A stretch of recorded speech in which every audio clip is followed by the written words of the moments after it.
नाभेयादि जिनेश्वर त्रिभुवने ख्याता चतुर्विंशति श्रीमन्तो भरतेश्वर प्रवृत्तियो ये चक्रिणो द्वादशा ये विष्णु प्रतिविष्णुलांगलधरा सप्ताधिका विशति त्रैलोक्य अभयदा त्रिषष्टि पुरुषा कुर्वन्तु नो मंगलम्। कैलासे वृषभस्य निर्वृतिपुरी वीरस्य पावापुरी चंपायां वासुपूज्य जिनपते सम्मेदशैलेर्हताम्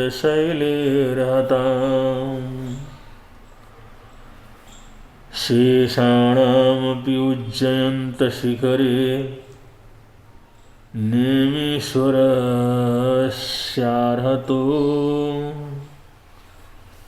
निर्वाणावनय प्रसिद्धविभवा कुर्वन्तु नो मंगलम्। इन्द्राग्न्या सुगभूतय समकुला व्यक्तसुधर्मास्तथा षष्ठो मंडितपुत्रको गणधरो मौर्यात्मजा सत्तमः श्रेयो दृष्टि अकंपितो गुणमणि धीरो अचल भ्रार्तिको मेतार्यो दशम प्रभास गुणभृत कुर्वन्तु नो मंगलम्। कुर्वन्तु नो मंगलम्। कुर्वन्तु नो मंगलम्।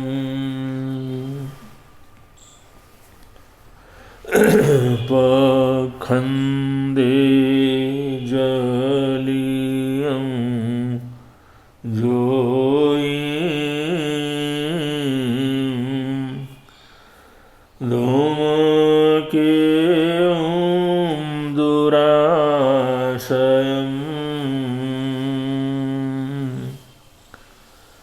अणेच्छन्ति बन्तयं भूतुं कुले जायावन्नणे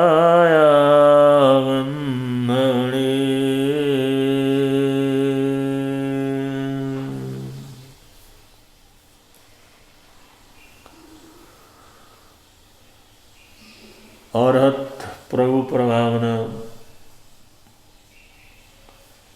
अरहत भगवंत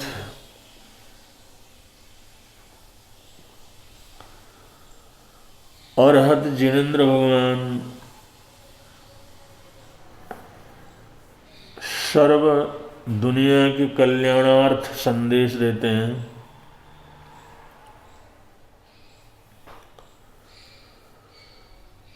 उन्होंने और उस परंपरा के आचार्यों ने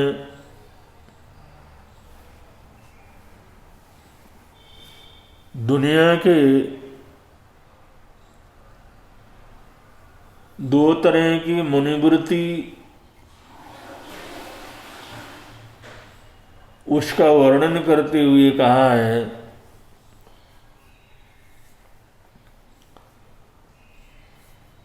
कुले जाय अगंधड़े,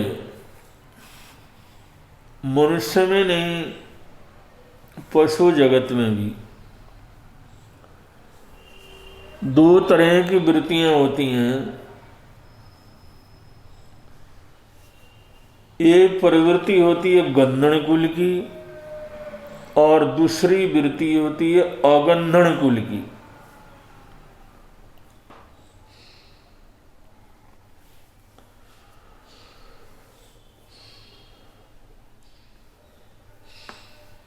गंधण कुल और अगंधण कुल। और ऐसी वृत्ति मनुष्य की भी होती है। कुछ गंधण कुल वाले मनुष्य होते हैं और कुछ अगंधण कुल वाले मनुष्य होते हैं।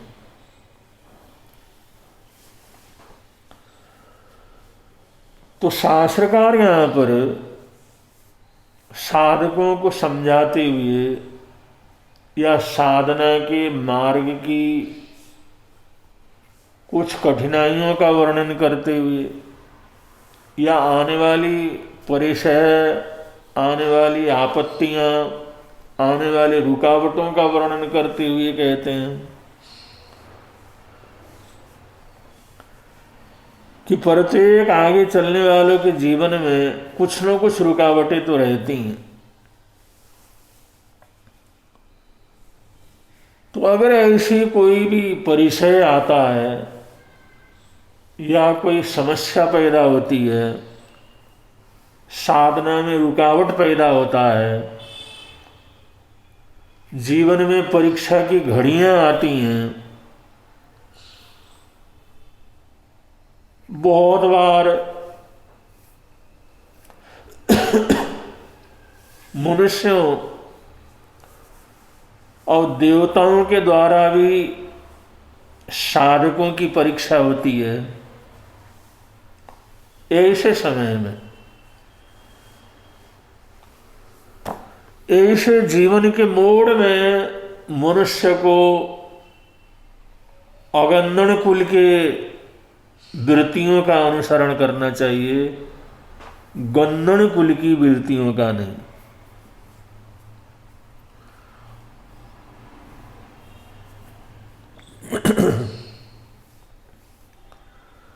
गंधण कुल वृत्ति का नहीं, अगंधण कुल वृत्ति का अनुसरण करना चाहिए। अब ये गंधण कुल वृत्ति और अगंधण कुल वृत्ति क्या है, इसको शास्त्रकार समझाते हैं।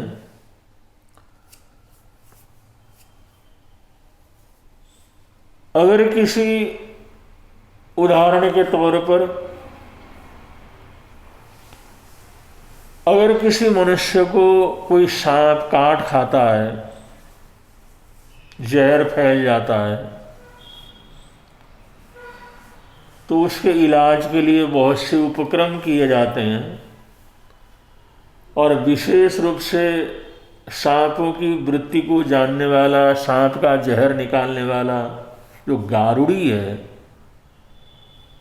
जो सांप को पकड़ने का, पालने का, उसका प्रयोग करने का काम करते हैं, वो मंत्र तंत्र का भी प्रयोग करते हैं, कुछ ध्वनियों का प्रयोग करते हैं, कुछ उच्चारणों का प्रयोग करते हैं। ऐसे सांप विद्या से संबंधित जानकार गारुड़ियों को, गारुड़ी को बुलाया जाता है। और वो गारुड़ी आता है और वहां पर पड़े हुए उस सांप के काटे हुए आदमी का निरीक्षण करता है। बहुत बार सांप के काटने पर नींद आ जाती है, बहुत बार बेहोश हो जाता है, और बहुत बार तो ऐसा वो जहर रहता है आदमी तत्काल मर भी जाता है। वो गारुड़ी आकर के देखता है और देख कर के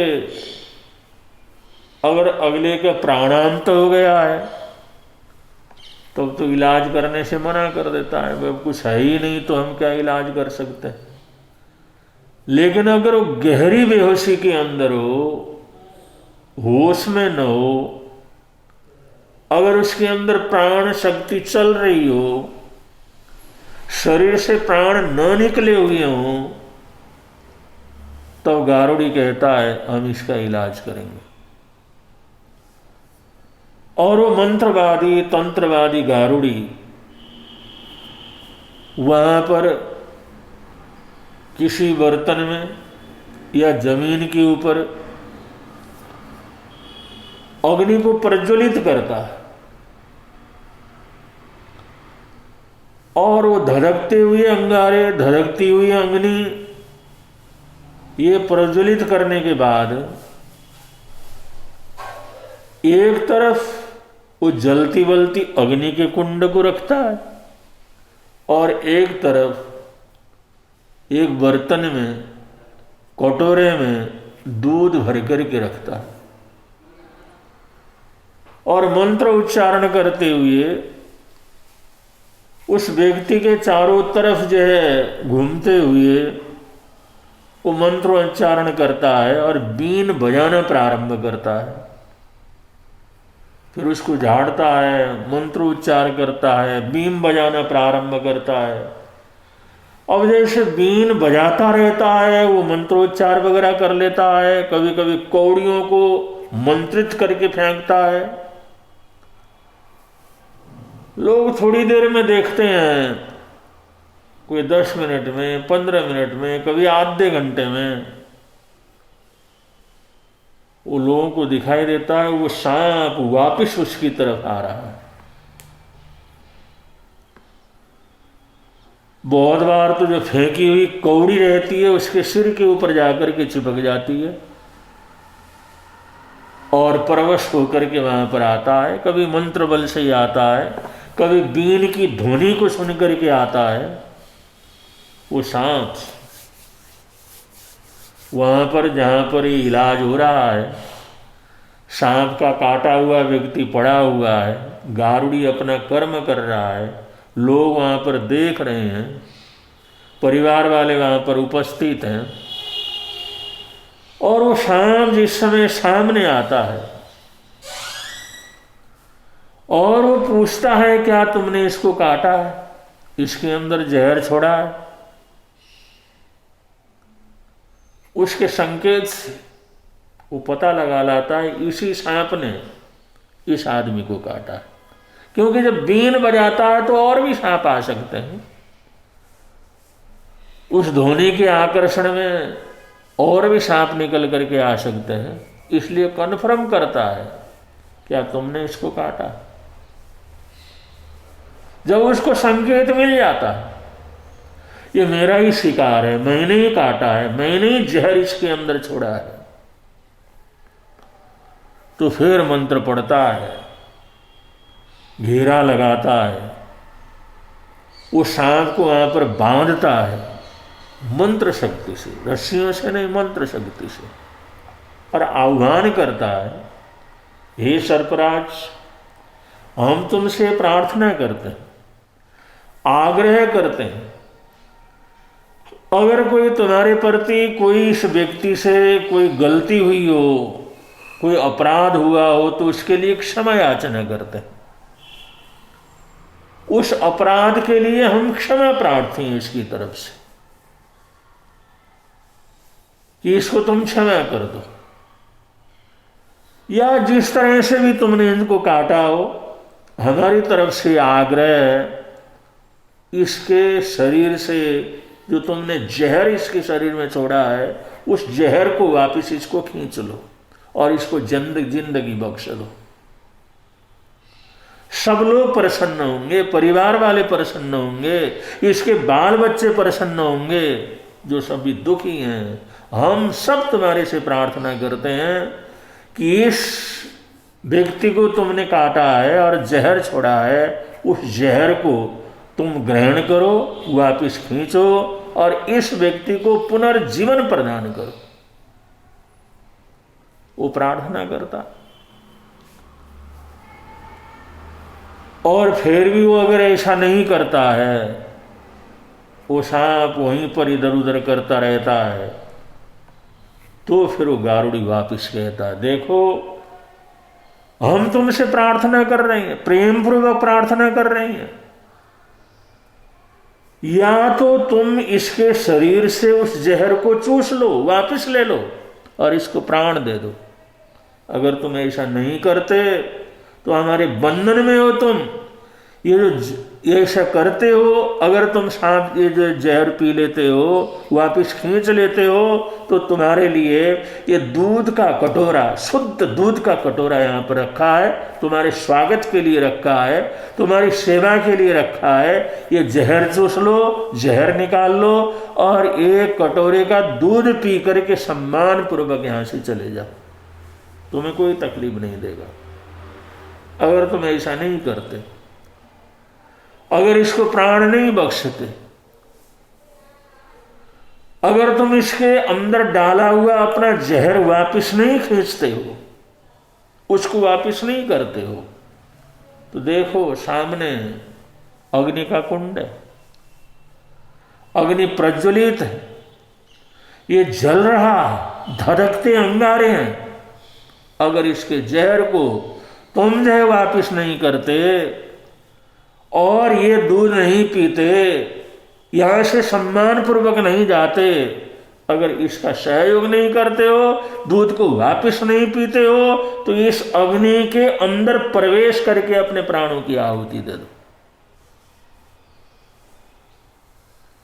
या तो इसके शरीर का जहर तुम्हारे को वापस पीना पड़ेगा, खींचना पड़ेगा, इसका जहर वापस लेना पड़ेगा, उसके लिए हम सम्मान करने को तैयार हैं।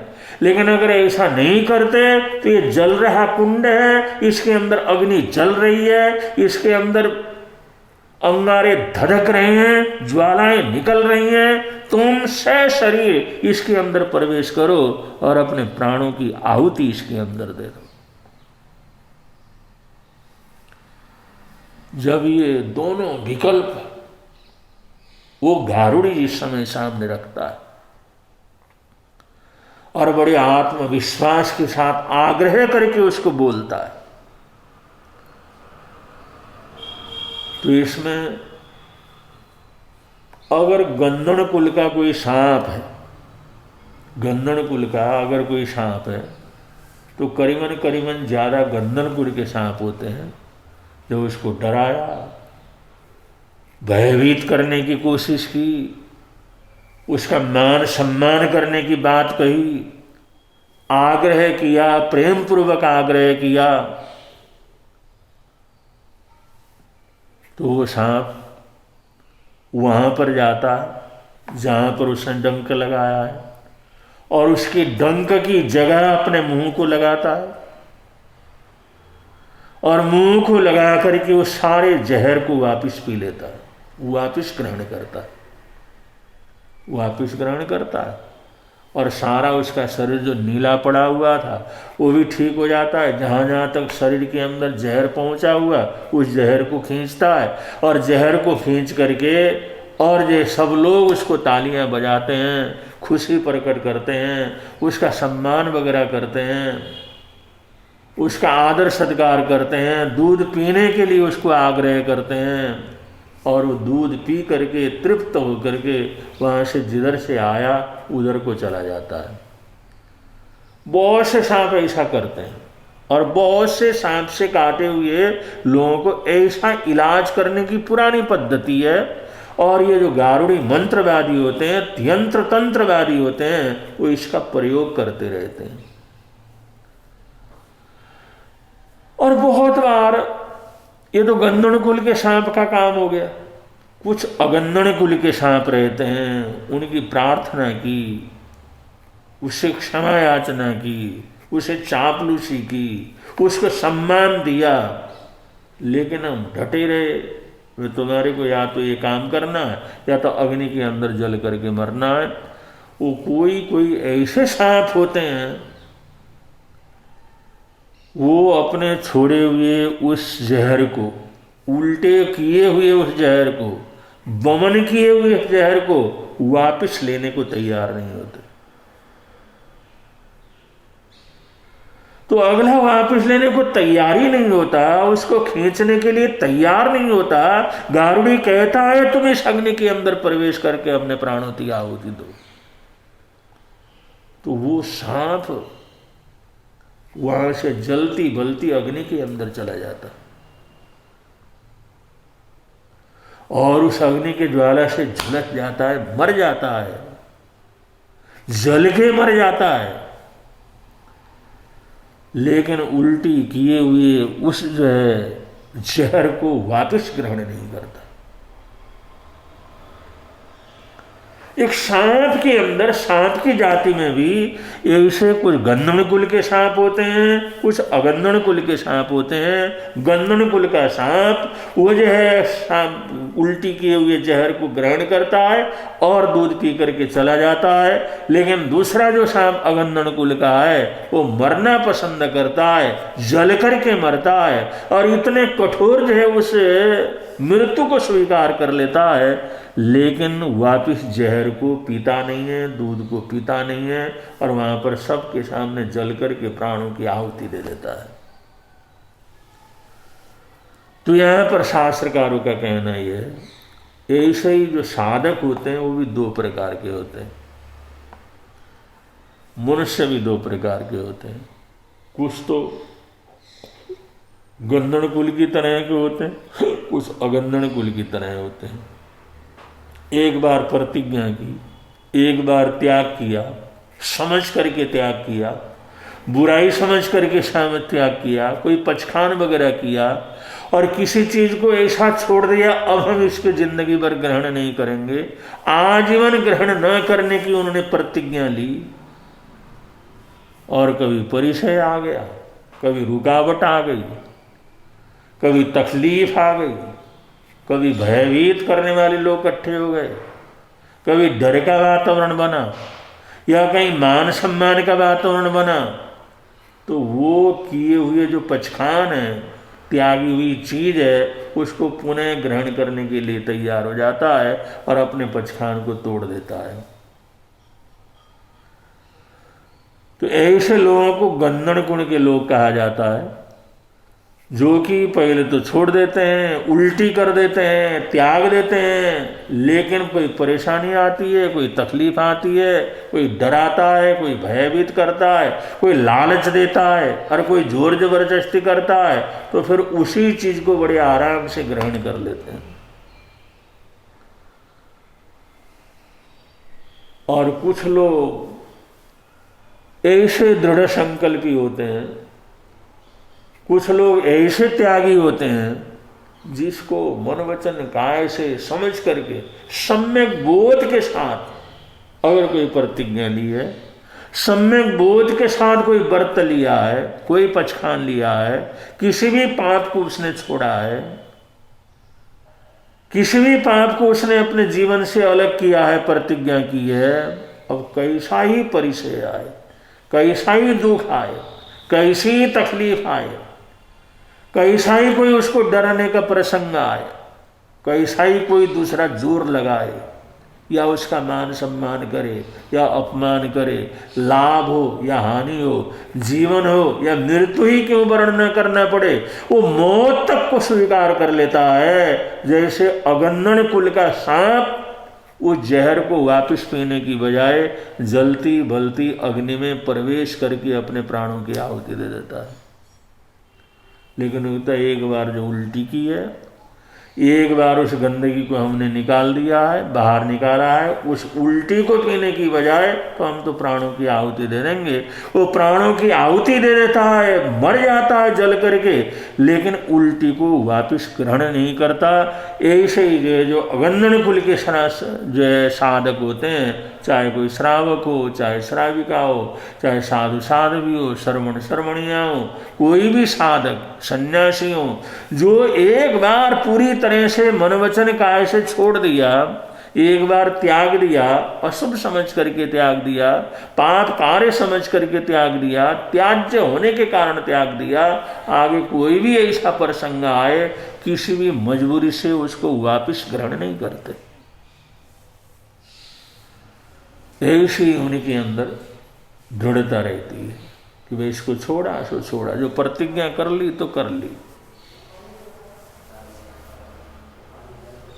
तो शास्त्रकार यहाँ पर कहते हैं, धीरत्थु तेजसु कामी जो तम जीव्य कारण बंतम इच्छसी आव्योम सेयम ते मरणम भवे।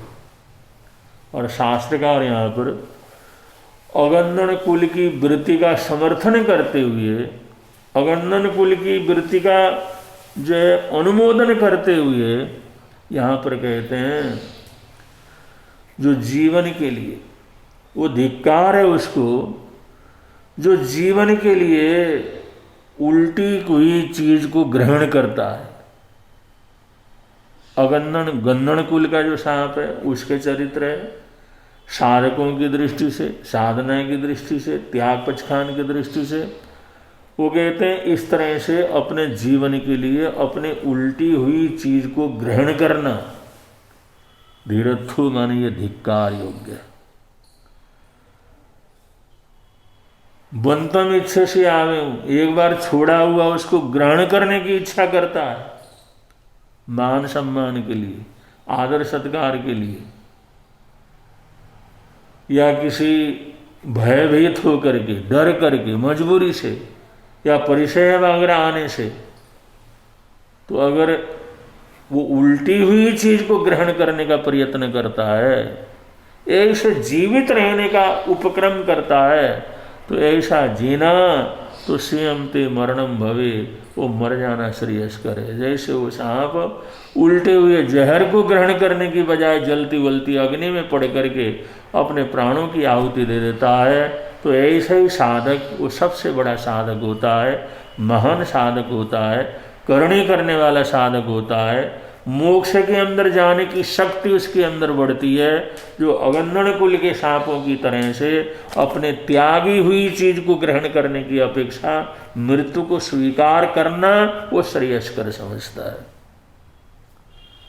और ऐसे उन त्याग के लिए, पचखान के लिए हंसते हंसते प्रसन्नता पूर्वक मौत को स्वीकार करना, ये बहुत बड़ी वीरता, बहुत बड़ा त्याग और बहुत बड़े मनोबल का, बहुत कठोर जो है संकल्प शक्ति का क्या है परिचायक है।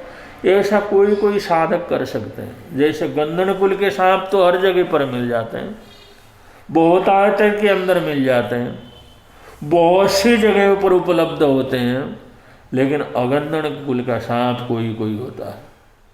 लेकिन अगन्नन कुल का सांप अपने उल्टी को खाने की बजाय, उसको पुनः ग्रहण करने की बजाय, गारुड़ के सामने उसके आह्वान को सुन करके वो बड़े आराम से उसके अंदर अग्नि में प्रवेश करके तिल तिल करके जल करके मरना पसंद करता है, लेकिन उल्टी हुई चीजों को ग्रहण करना पसंद नहीं करता। तो ये साधकों के दो रूप यहाँ पर बतलाए हैं, जो कुलवान, जातिवान, चरित्रवान, संकल्पशील है, मोक्ष मार्ग के अनुगामी है, जिन्होंने किसी ने जल्दी से जल्दी, किसी ने भव में जो मोक्ष को प्राप्त करना है, ऐसे लोग अगन्नन कुल के सांप की तरह हैं। वो दृढ़ प्रतिज्ञ रह करके मौत का भी सामना करते हुए, मौत से भी न डरते हुए, समय आ पर मौत को गले लगाने की शक्ति धारण करके आगे बढ़ते हैं। और ऐसे लोग बहुत जल्दी तमाम कर्मों को तोड़ करके मोक्ष के अंदर पहुंचने के अधिकारी होते हैं। तो ये हमारे त्याग के संबंध में, त्यागी हुई चीज़ों के संबंध में, पचखान के संबंध में बड़ा अच्छा उद्बोधन है। हम जितना कर सकते हैं करें, जितना हमारे अंदर ताकत है उतना करें, जितना हमारे को अच्छी तरह से समझ में आता है उतना करें, लेकिन करें तो सच्चाई से करें, करें तो मनोयोग से करें, करें तो दृढ़ता से करें, करें तो इस प्रकार से करें, उसके पीछे मौत भी क्या कर सकते हैं हमारे लिए छोटी दिखाई दे।